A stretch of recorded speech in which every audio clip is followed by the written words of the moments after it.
Well met, Knights of the Order. I'm Mulatto Rants. This is Muscle and Magica. Well, this is the College of Winterhold. And you, my friend?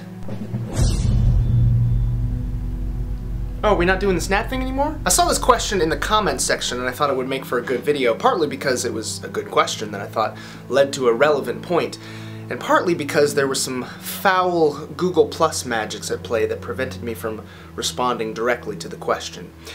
Now, I've come all the way out here to the College of Winterhold because in order to properly answer this question, I need to read to you guys from an ancient tome. Oh, I'm sorry.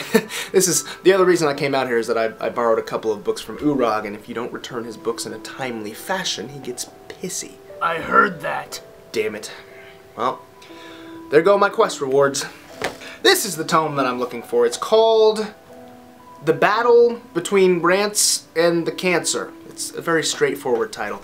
Anyway, it tells the account of a young warrior, Mulatto Rants, who was diagnosed back in 2011 with stage 3 Hodgkin's lymphoma. So that's where the scars come from. There's one on my neck where I got the biopsy done, where I found out that I had cancer, and there's one in my chest where they had to surgically install a port.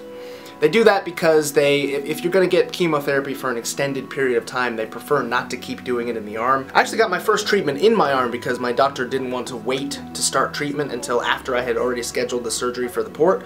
So I got my first treatment in my arm and it completely screwed up the vein and led to like 3 months straight of 24/7 dull aching pain later on down the line. So you really want to get it in a port if you're going to keep getting chemotherapy. It's important. Anyway, I could tell you a million stories about my experiences with cancer, but I want to focus on one particular element today. And it's funny because I was talking with one of you proud Knights of the Order over on the Facebook page, and he had gone through some stuff. And I think, based on his mindset and his outlook, he would probably agree with me when I say that very often these status ailments and debuffs can actually be quite beneficial for us. And in fact, if you think about it, some of the most powerful buffs actually look a little bit more like debuffs in the beginning.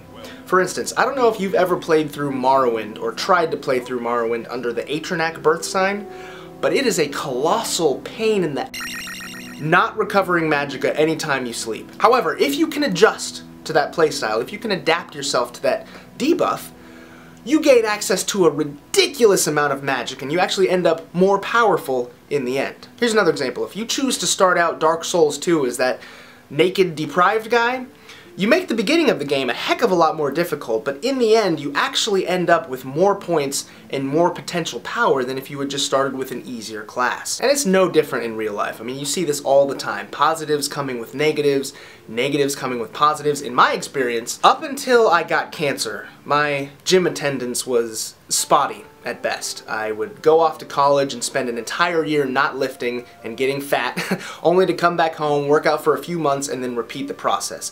But guys, when I got cancer, I can guarantee you that as I was sitting there week after week, getting a big fat needle shoved into my chest, tasting that extremely unpleasant metal taste that you get when they're flushing the port out with saline solution, experiencing the overwhelming nausea and fatigue that come with chemotherapy and the various medications that you have to take along with the chemotherapy, and the sleeplessness and the anxiety and the achy hands and mouth that you get, the last place in the world that I wanted to be was the gym. But the thing is, I had no choice because it was either train or spend the entirety of my days in bed, maybe sometimes playing a video game if I felt up to it. Completely sedentary, underactive, and over-consuming calories, which would have meant that any and all progress that I had put into my physique up until that point would have gone straight down the toilet along with the red urine that I was peeing out, because when you get chemotherapy, it actually tints the you know what? I'm sorry, that's too much information. Now, I'm not saying that any status ailment or debuff you have, you should just train and that's going to make everything better. Obviously,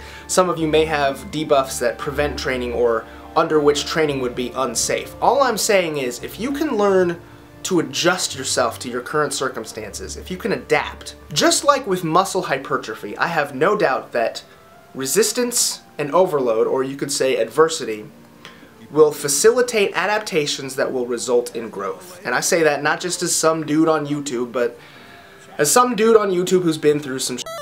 Anyway, I hope you gained some experience points from this lore quest. I gotta get these books handed back in. If you haven't already, head on over and join us on the Facebook and Instagram page, and perhaps if the Order of Muscle and Magicka grows strong enough, we can start having Q&As every week or something like that. Until next time, you lot of rants, logging out.